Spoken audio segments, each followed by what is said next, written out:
Lina. Je ne sais pas pourquoi je commence cette lettre en te parlant d'un palmier, alors que tu n'as pas de nouvelles de moi depuis 28 ans. Peut-être parce qu'ici, il y a beaucoup de palmiers. Je les vois de la fenêtre de cet hôpital agiter leurs bras maigres au vent torride, le long des avenues brûlantes qui se perdent au loin dans le blanc.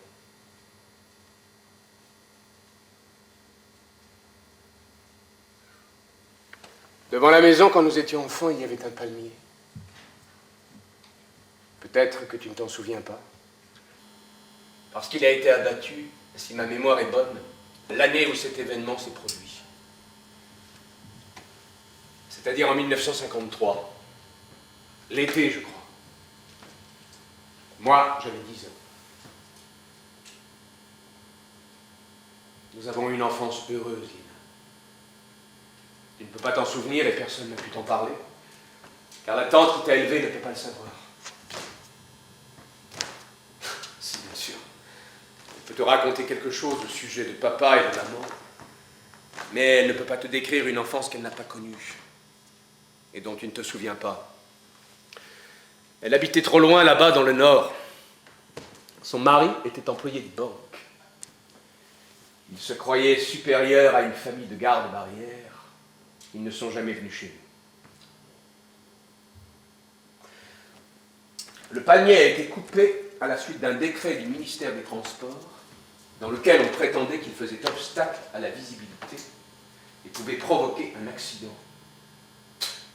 On se demande quel accident aurait bien pu provoquer ce palmier tout en hauteur, avec sa touffe de branches qui balayait notre fenêtre au premier étage.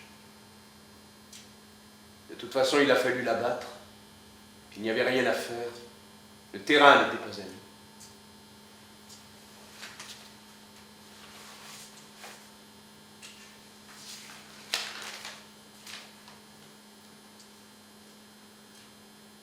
Maman, qui quelquefois voyait les choses en grand, a proposé un soir à table d'écrire au ministre des Transports en personne une lettre signée par toute la famille. Une sorte de pétition. Monsieur le ministre, suite à la circulaire numéro 79, alinéa 3, relative au palmier qui s'élève dans le petit terrain situé devant le poste de garde numéro 16 de la ligne Rome-Turin, la famille du garde-barrière tient à vous informer que le dit palmier ne constitue en aucun cas une gêne pour les convois qui passent à cet endroit. Nous vous serions donc très obligés de bien vouloir épargner le dit palmier, car à part une maigre treille au-dessus de la porte, c'est le seul arbre du terrain.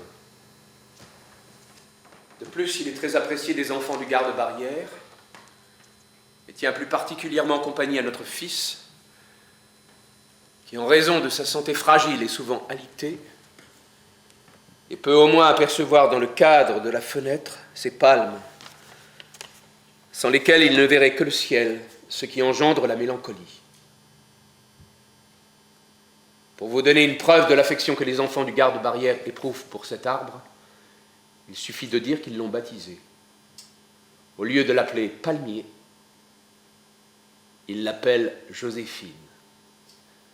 Ce nom venant du fait que nous les avons une fois amenés en ville au cinéma pour voir 47 Morto che parla avec Toto, dans lequel on voyait la célèbre chanteuse française noire du même nom danser avec un magnifique couvre-chef fait de feuilles de palmier. Ainsi, les enfants ont baptisé l'arbre Joséphine, parce que quand il y a du vent, il remue comme s'il dansait.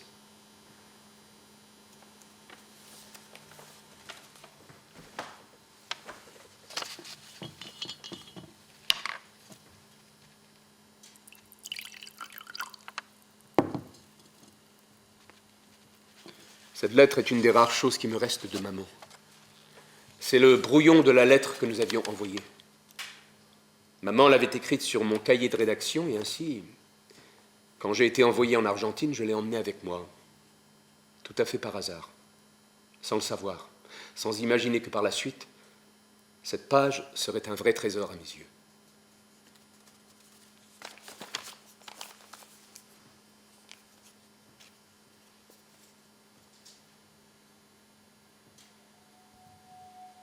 Une autre chose qui me reste de maman, c'est une image.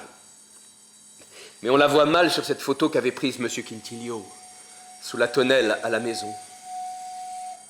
Autour de la table de pierre, ce doit être l'été, sont assis papa et la fille de M. Quintilio. Une fillette maigre qui a de longues tresses et une robe à fleurs. Moi, je suis en train de jouer avec un fusil de bois et je fais semblant de tirer sur l'appareil.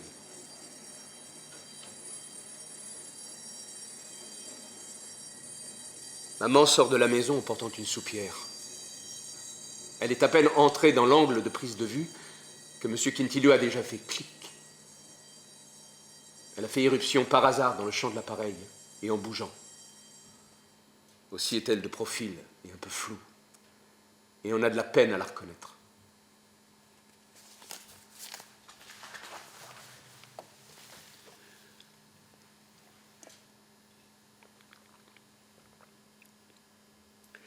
À tel point que je préfère l'évoquer en me fiant à mes souvenirs. Car je me souviens très bien d'elle cette année-là, c'est-à-dire l'année du palmier coupé. J'avais 10 ans, c'était sûrement l'été, et l'événement s'est produit en octobre. On se souvient très bien de ce qui s'est passé quand on avait 10 ans. Et moi, je ne pourrai jamais oublier ce qui est arrivé cette année-là, au mois d'octobre.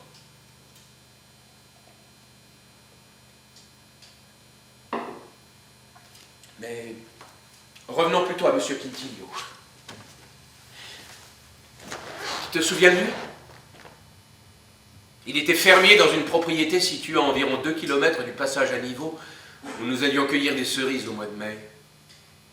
C'était un petit homme nerveux et gai qui racontait toujours des blagues. Papa se moquait de lui parce que, au temps du fascisme, il avait été vice-secrétaire de la section locale ou quelque chose de ce genre, et il en avait honte. Et secouait la tête en disant que tout ça, c'était du passé. Alors papa se mettait à rire et lui donnait une tape sur l'épaule. Et de sa femme, Madame Elvira, tu t'en souviens? Une grosse dame, souvent morose, et que la chaleur faisait terriblement souffrir. Quand il venait à la maison, elle apportait son éventail, elle suait, soufflait, puis s'asseyait dehors sous la tonnelle et finissait par s'endormir sur le banc de pierre. Et même le passage des trains de marchandises ne la réveillait pas. C'était formidable quand il venait le samedi, après le dîner. Quelquefois, il y avait aussi Mademoiselle Palestro, une vieille demoiselle qui vivait toute seule dans une sorte de villa dépendant de la propriété, entourée d'un bataillon de chats, et qui voulait à tout prix m'enseigner l'anglais parce que, dans sa jeunesse, elle avait été préceptrice des enfants d'un lord. Elle disait toujours « Sorry » ou bien « It's a shame ». Et son exclamation favorite, qu'elle utilisait en toutes circonstances, pour souligner quelque chose d'important, ou seulement parce que ses lunettes étaient tombées, était « Heavens ».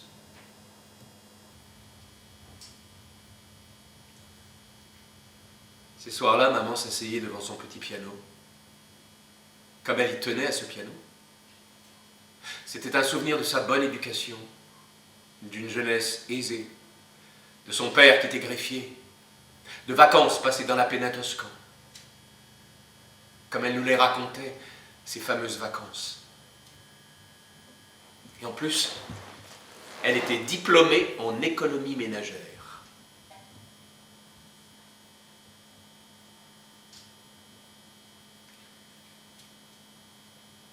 Si tu pouvais savoir combien, au début de mon séjour en Argentine, j'ai souhaité les avoir vécues, moi, ces vacances. Je les ai tellement souhaitées, je les ai tellement imaginées qu'il m'arrivait parfois quelque chose de bizarre, d'incontrôlable. Je me mettais à revoir des vacances à Gavinana et à San Marcello. Nous étions tout petits, toi et moi, sauf que toi, tu n'étais pas toi, mais maman, enfant. Et moi, j'étais ton frère et je t'aimais beaucoup.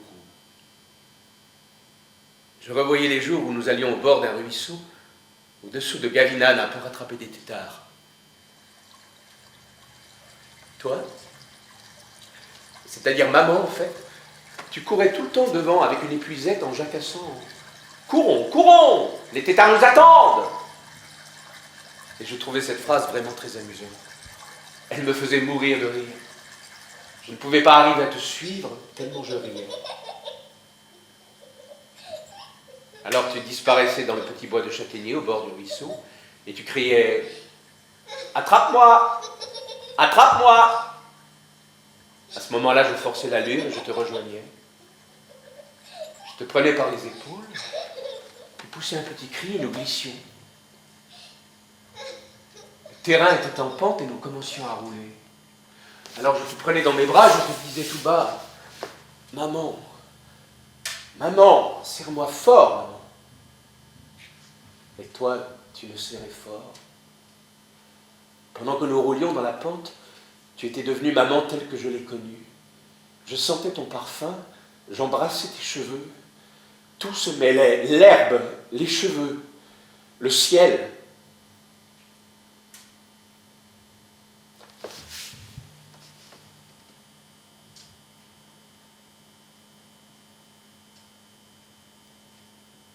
Et en cet instant d'extase, la voix de baryton d'oncle Alfredo me disait « Entonces, niño, los platinados están prontos ?» Non. Elle n'était pas prête. Non. Je me retrouvais dans la gueule béante d'une vieille Mercedes, la boîte de vis platinée dans une main et un tournevis dans l'autre. Le sol était maculé de taches bleues où se mêlaient l'huile et l'eau. « Mais à quoi peut bien rêver ce gosse ?» disait oncle Alfredo avec bonhomie en me donnant une petite tape affectueuse. C'était à Rosario, en 1958. Oncle Alfredo, après tant d'années passées en Argentine, parlait un drôle de mélange d'italien et d'espagnol. Son garage s'appelait La Motorizada Italiana, et on y réparait un peu de tout, mais surtout des tracteurs et des vieilles carcasses de Ford.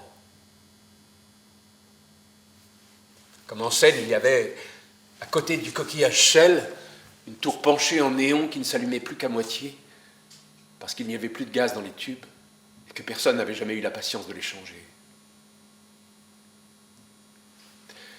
Oncle Alfredo était un homme corpulent, sanguin, patient et gourmet, avec un nez sillonné de minuscules veines bleues et une tendance naturelle à l'hypertension. Tout le contraire de papa. On n'aurait jamais dit qu'ils étaient frères.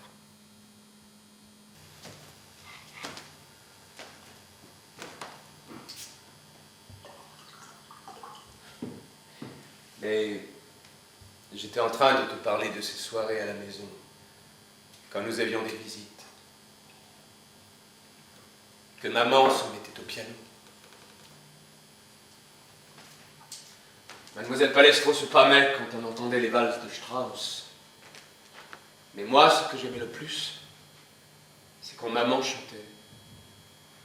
C'était tellement difficile de la convaincre de chanter.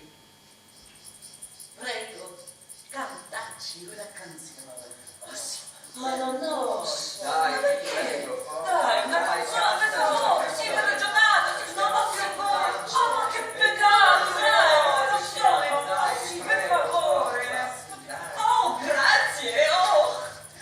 Sono contenta.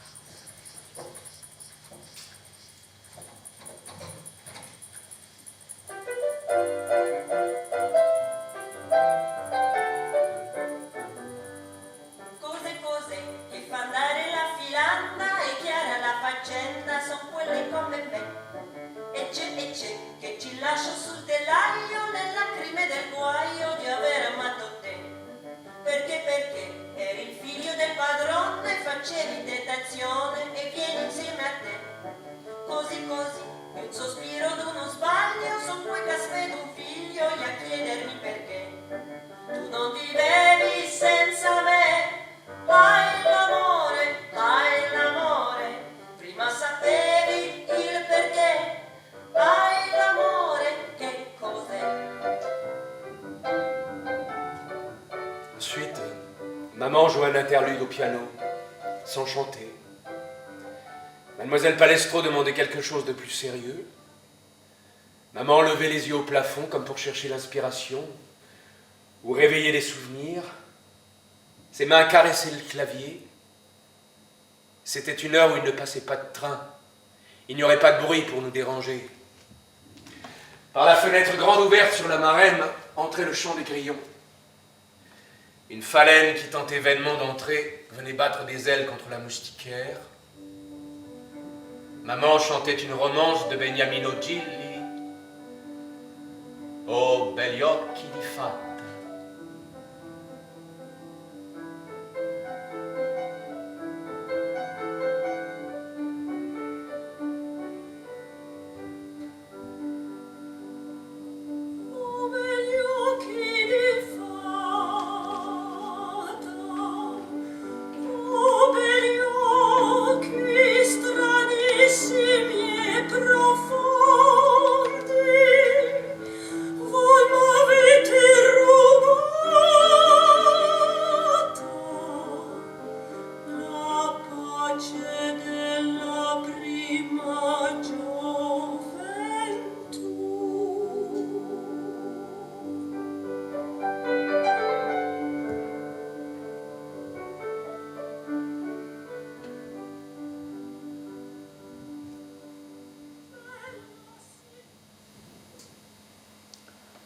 Le plaisir, c'était de l'entendre chanter.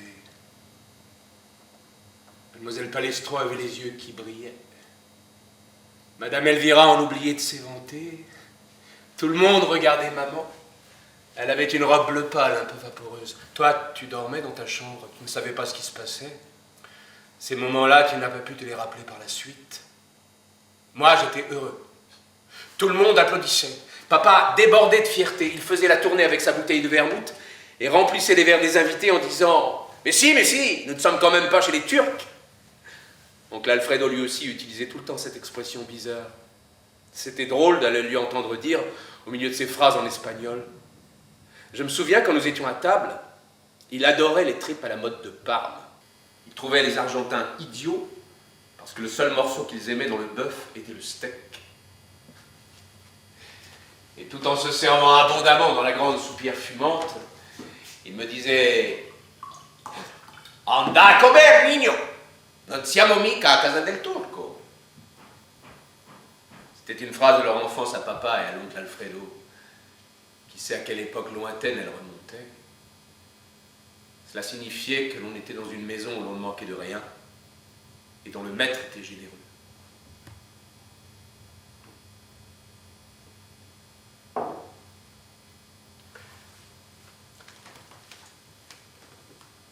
Et oncle Alfredo a effectivement été généreux avec moi. Il m'a élevé comme un fils qu'il n'avait pas eu d'ailleurs. Il a été généreux et patient, vraiment, comme peut l'être un père. Et sans doute fallait-il beaucoup de patience avec moi, car j'étais un enfant mélancolique et distrait. Et mon étourderie me faisait faire des tas de bêtises. La seule fois où je l'ai vu s'énerver, ça a été terrible. Mais c'était pas contre moi. J'avais fait une grosse bêtise avec un tracteur. Il fallait faire une manœuvre difficile pour le garer dans l'atelier. J'étais peut-être dans la lune, et juste à ce moment-là, il y avait Modugno à la radio qui chantait Volare. Et oncle Alfredo l'avait mis très fort parce qu'il l'a adoré, cette chanson. Toujours est-il qu'en entrant dans le garage, j'avais raflé tout le côté d'une Chrysler et que je l'avais bien abîmée.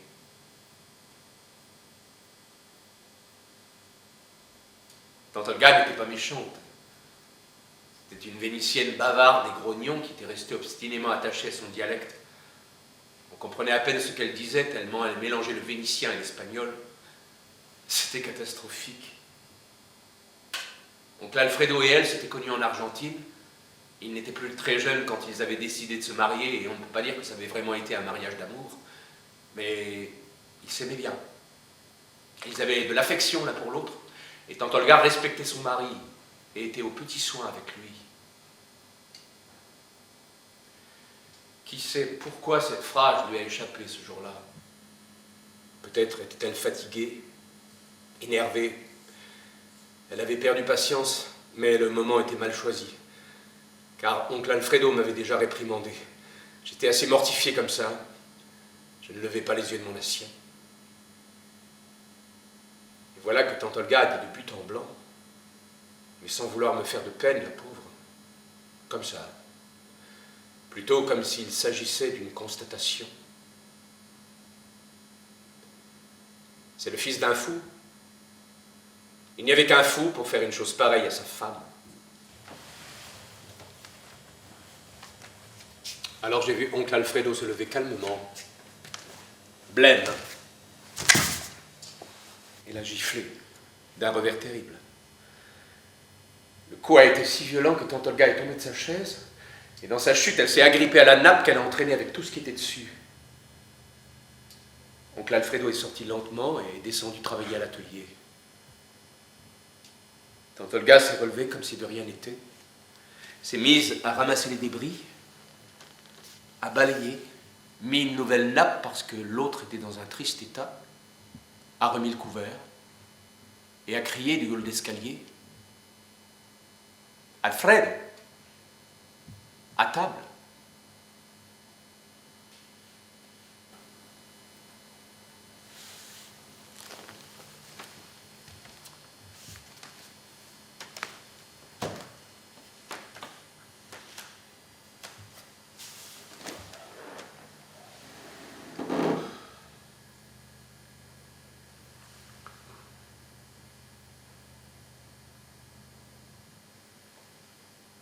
Quand je suis parti pour Mar del Plata, j'avais 16 ans.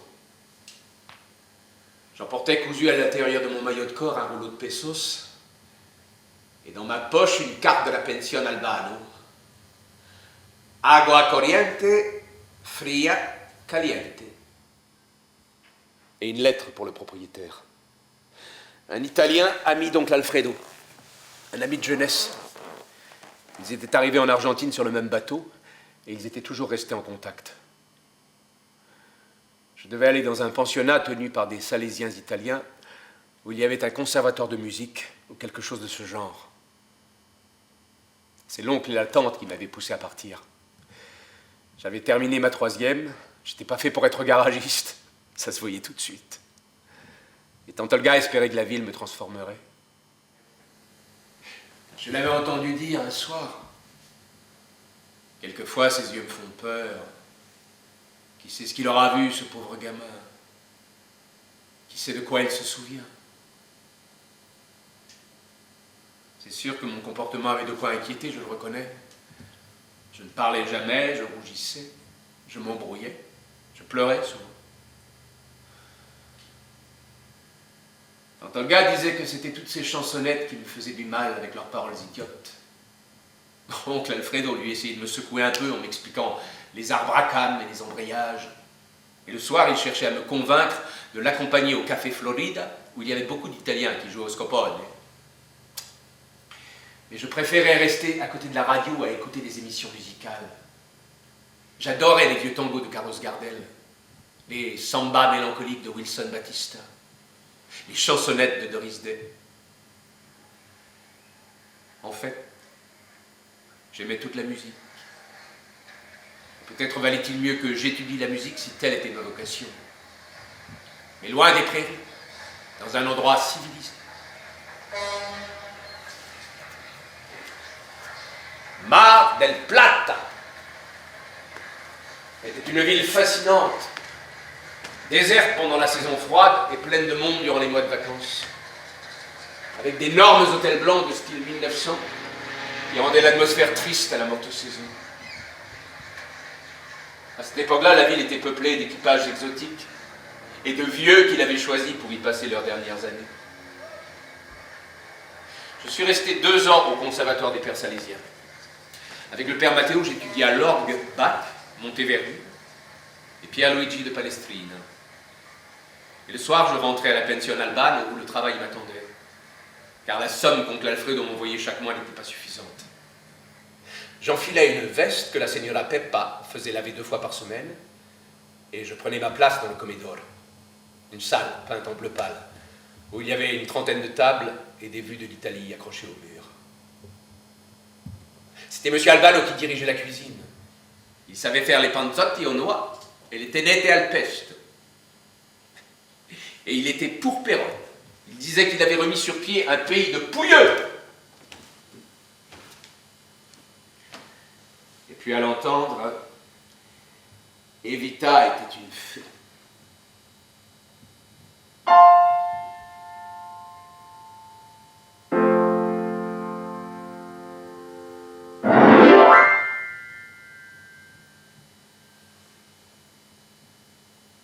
Quand j'ai eu la chance de trouver un emploi stable en Chine, j'ai écrit à oncle Alfredo de ne plus m'envoyer d'argent. Ce n'est pas que je gagnais de quoi faire des folies, mais disons que cela suffisait. Et je ne trouvais pas normal qu'oncle Alfredo passe son temps à m'envoyer ces quelques pesos chaque mois pour réparer des tracteurs.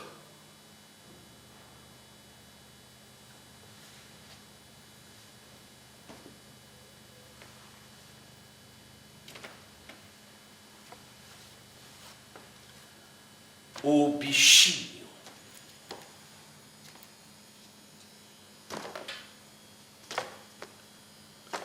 C'était un restaurant-cabaret tenu par un Brésilien grassouillet et souriant. Senor João Paiva. Et on pouvait y souper à minuit et écouter de la musique typique. C'était un établissement qui prétendait à la respectabilité et tenait à se distinguer des endroits réputés louches. Et pourtant, si l'on y allait pour chercher une compagnie, on la trouvait facilement. Mais avec de la discrétion et la complicité des serveurs. Car ces choses-là ne se faisaient pas ouvertement. Tout restait très convenable en apparence. Il y avait 40 tables avec des bougies. Et au fond de la salle, près du vestiaire, 2 autres tables qui étaient occupées par 2 jeunes femmes assises devant une assiette toujours vide, en train de boire un apéritif comme si elles attendaient le repas commandé. Et quand un monsieur seul entrait, le serveur lui demandait discrètement « Préférez-vous dîner seul ou souhaitez-vous la compagnie d'une dame ?» Pour faire ce genre de proposition, il fallait du tact, des manières, il fallait comprendre le client pour ne pas choquer sa susceptibilité. Et moi, qui sais pourquoi, le client, je le comprenais tout de suite. J'avais du flair, si l'on veut. Et à la fin du mois, les pourboires dépassaient le salaire.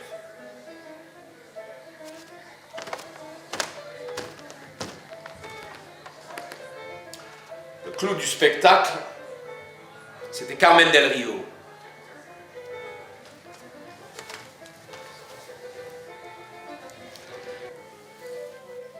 Sa voix n'était plus celle de ses grandes années, bien sûr, mais elle attirait encore du monde.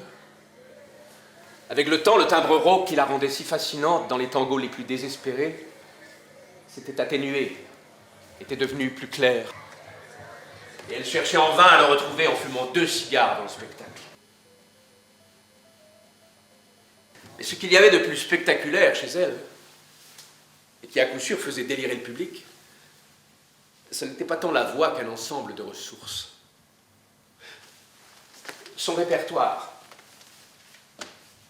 sa façon d'évoluer dans la lumière,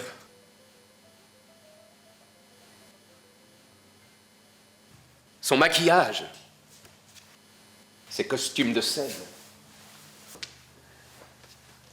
Derrière le rideau, au fond de la coulisse, elle avait une loge pleine à craquer de colifichets et une garde-robe impressionnante avec tous les vêtements qu'elle mettait dans les années 40. À l'époque où elle était encore la grande Carmen del Rio.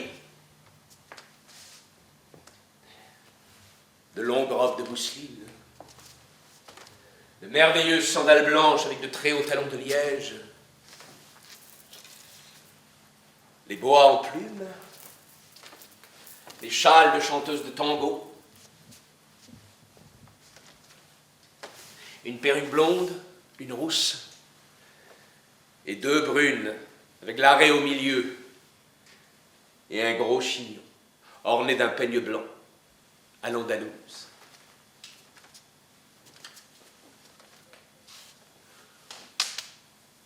Mais le secret de Carmen del Rio, c'était le maquillage.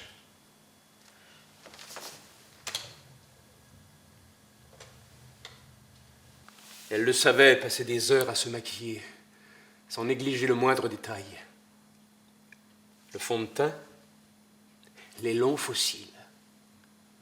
Sur les lèvres, un rouge nacré comme on en mettait à son époque. Et les ongles très très longs, laqués de vermillon, dans le genre femme fatale.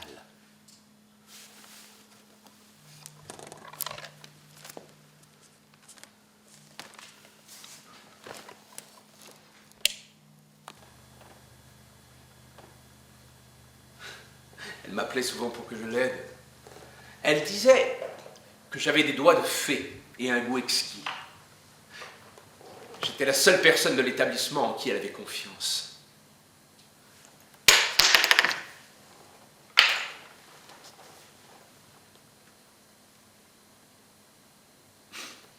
Elle ouvrait sa garde-robe et voulait que je lui donne des conseils.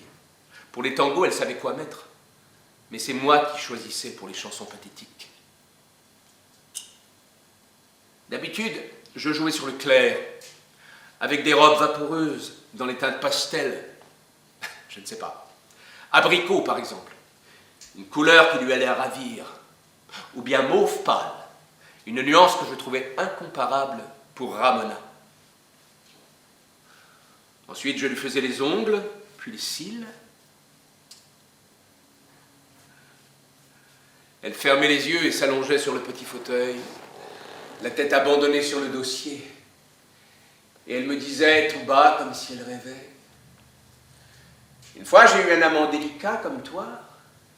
Il me gâtait comme une petite fille. Il s'appelait Daniel, il était québécois. Qui sait ce qu'il est devenu?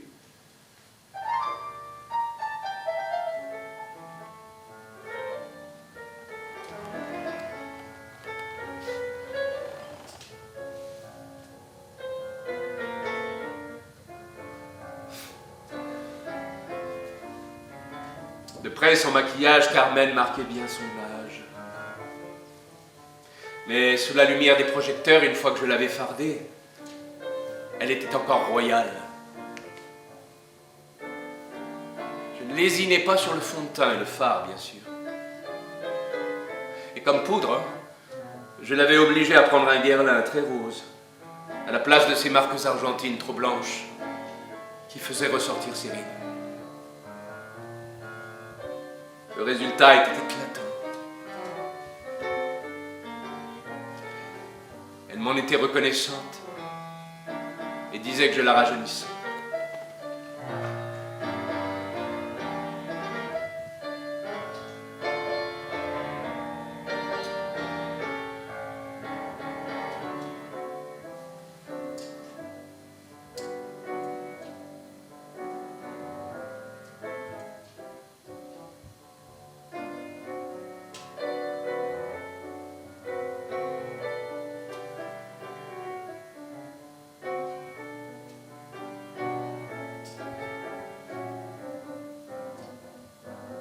Pour le parfum, je l'avais convertie à la violette.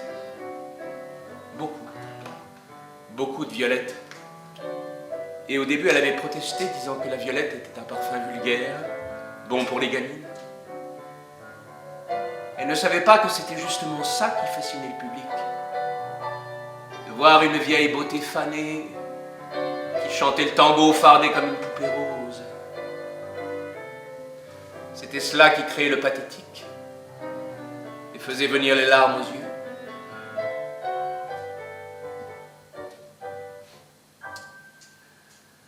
Ensuite, j'allais faire mon travail au fond de la salle.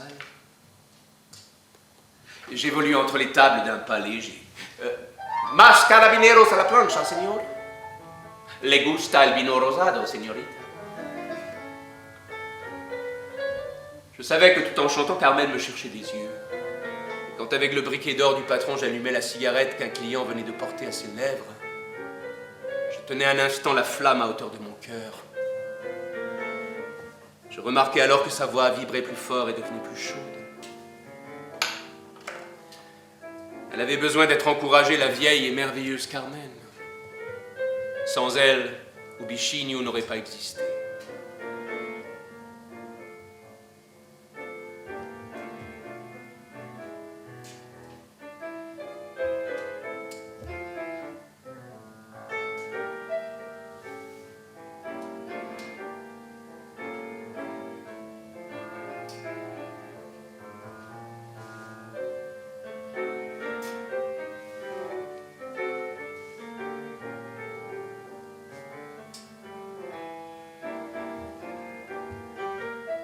Le soir où Carmen a arrêté de chanter, ça a été la panique. Bien sûr, ce n'est pas volontairement qu'elle a arrêté. Nous étions dans sa loge, j'étais en train de la maquiller. Elle était sur le fauteuil devant la glace, en train de fumer son cigare, les yeux fermés. Tout d'un coup, la poudre s'est mise à coller sur son front. Je me suis aperçu qu'elle suait. Je l'ai touchée, c'était une sœur froide. Je me sens mal, a-t-elle murmuré, et elle n'a rien dit d'autre et a mis sa main sur sa poitrine. Je lui ai pris le pouls, mais on ne sentait plus rien.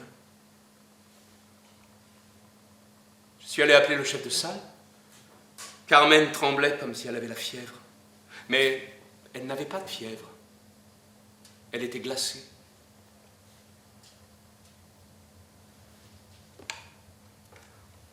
Je l'ai soutenue jusqu'à la sortie de secours pour que le public ne la voie pas. Au revoir, Carmen, lui ai-je dit. Ce n'est rien, je viens te voir demain. Et elle a esquissé un sourire. Il était 11h, les clients étaient en train de dîner. Sur la scène, le projecteur dessinait un rond de lumière vide. Le pianiste jouait en sourdine pour faire passer le temps, mais de petits applaudissements d'impatience montaient de la salle. On réclamait Carmen. Derrière le rideau, M. Paiva était extrêmement nerveux. Il tirait sur son cigare avec anxiété. Il a appelé le chef de salle et lui a dit d'offrir une tournée gratuite de Spumante. Peut-être cela calmerait-il le public. Mais à ce moment-là, un petit chœur de voix s'est mis à scander « Carmen, Carmen, Carmen !» Et alors, je ne sais pas ce qui m'a pris. Je n'ai pas réfléchi. J'ai senti comme une force qui me poussait dans la loge.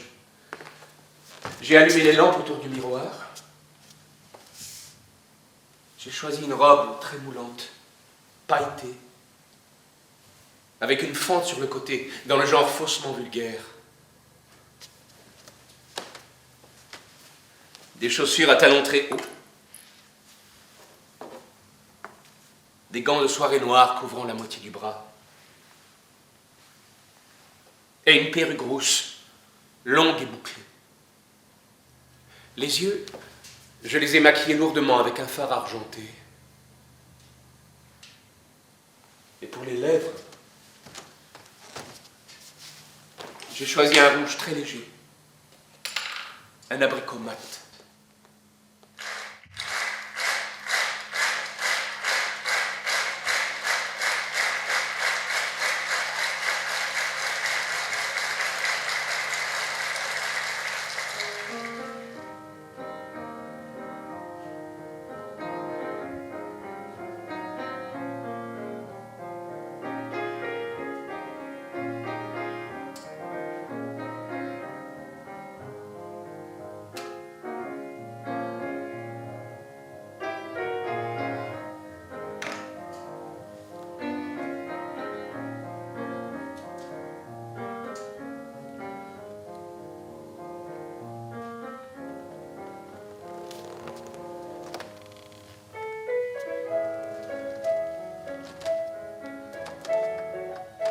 Le projecteur m'a pris de plein fouet.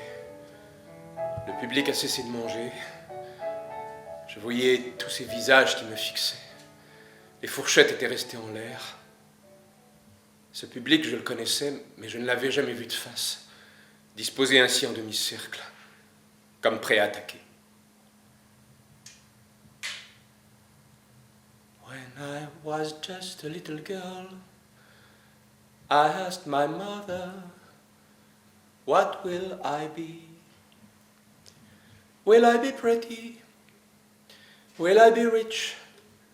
Here's what she said to me. Que sera, sera. Whatever will be, will be. The future's not ours to see. Que sera, sera. What will be, will be. Le pianiste, qui était un type intelligent, s'est immédiatement accordé au son de ma voix, en me faisant un accompagnement très discret dans les graves. Alors j'ai fait un signe au machiniste, et il a mis un disque bleu sur le projecteur. J'ai laissé le pianiste jouer 2 interludes pour prolonger la chanson, car le public ne me quittait pas des yeux. Et tandis qu'il jouait, je me suis mis à évoluer lentement sur la scène. De temps à autre, je bougeais les bras comme si je nageais dans cette lumière bleue, en tenant les jambes légèrement écartées et en balançant la tête pour que les boucles viennent me caresser les épaules, comme je l'avais vu faire à Rita Hayworth dans Gilda. Alors le public a commencé à applaudir. J'ai compris que ça marchait et je l'ai pris à contre-pied. J'ai saisi le micro et j'ai commencé. Uno busca lleno de esperanzas el camino que los sueños prometieron a sus ansias. Sabe que la lucha es cruel y es mucha, pero lucha y se desangra por la fe que lo empecina. Uno va arrastrándose entre espinas en su afán de dar su amor. Sufre y se destroza hasta entender que uno se quedó sin corazón. Precio de castigo que no entrega por un beso que no llega o un amor que lo engañó. Vacío ya de amar y de llorar tanta traición. Si yo tuviera el corazón querido, si yo pudiera como ayer querer sin presentir,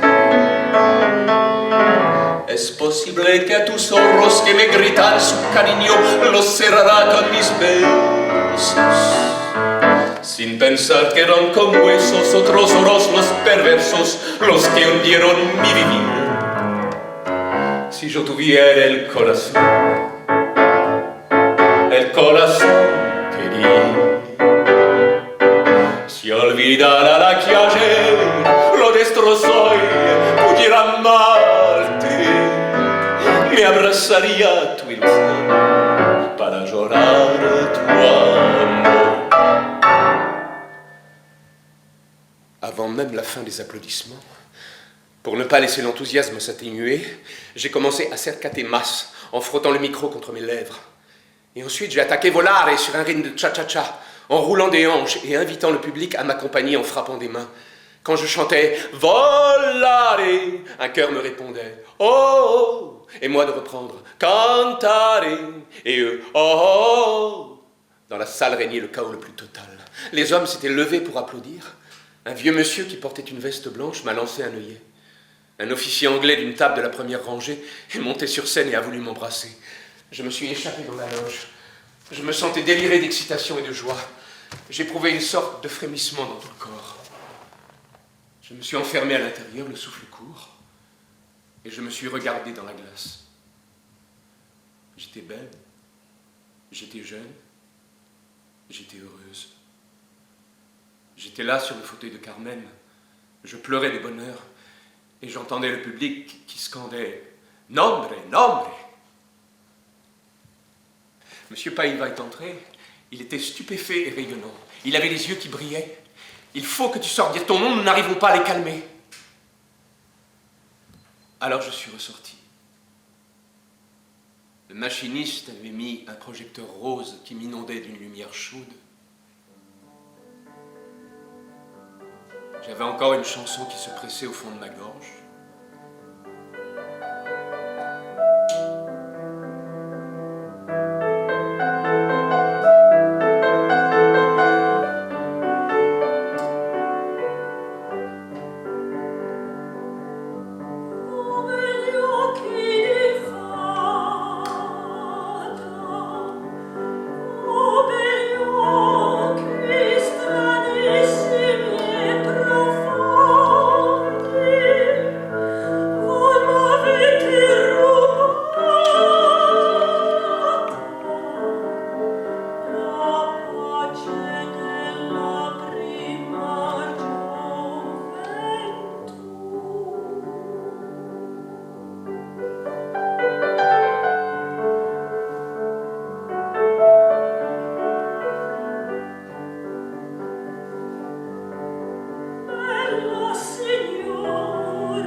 maintenant, j'étais de nouveau moi-même.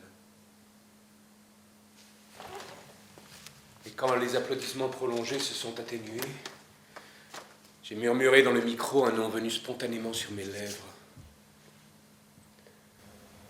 Joséphine. Joséphine.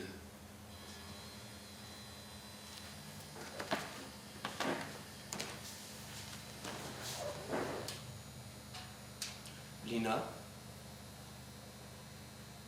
Bien des années se sont passées depuis ce soir-là. Et j'ai vécu ma vie comme il me semblait que je devais la vivre. Tout au long de mes pérégrinations à travers le monde, j'ai toujours voulu t'écrire, mais je n'ai jamais eu le courage de le faire. Je ne sais pas si tu as jamais appris ce qui s'était passé quand nous étions enfants. Il est possible que l'oncle et la tante n'aient pas réussi à te le dire. Ce ne sont pas des choses faciles à raconter. Quoi qu'il en soit, quoi que tu saches ou viennes à savoir, rappelle-toi que papa n'était pas méchant. Pardonne-lui, comme je lui ai pardonné. Moi, d'ici, de cet hôpital, de cette ville lointaine, je te demande un service. Si ce que je vais affronter volontairement devait avoir une issue négative, je te demande de prendre soin de ma dépouille. J'ai laissé des dispositions précises à l'ambassade d'Italie pour que mon corps soit rapatrié. Tu recevras dans ce cas une somme suffisante pour l'enterrement et une somme à part comme gratification. Car de l'argent dans ma vie, j'en ai gagné assez. Le monde est stupide, Lina. La nature est ignoble. Et je ne crois pas à la résurrection de la chair. Mais je crois aux souvenirs. Et je te prie d'exaucer les miens.